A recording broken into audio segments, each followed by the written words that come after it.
Hello everyone, আসসালামু আলাইকুম। Welcome to my another video. আসলে বলার মতন কিছুই নাই, জাস্ট একটু দেখেন রাস্তার কি অবস্থা। এটা কিন্তু পাকা রাস্তা, হ্যাঁ। এই যে সরকারি কাজ চলতেছে, দেখেন দেখেন মাঠে মাটি ফালাইছে।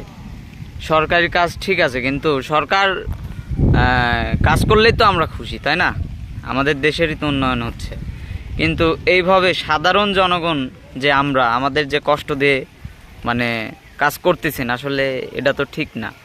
মাটি ফালাইছেন ভালো কথা, কিন্তু এই মাটিগুলা যদি আপনারা হেঁটাই দিতেন তাহলে আজকে এই দিন দেখতে হইতো না মনে হয়।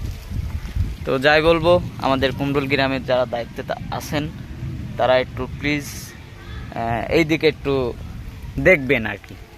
ওই দেখেন সামনে একটা গাড়ি আসতেছে, জাস্ট দেখেন কি অবস্থা। দেখেন একটু আগে তো এই যে এইখানে এইখানে এই যে সামনে, এই সামনে তো পড়ে যেতে লাগছিল একটা গাড়ি।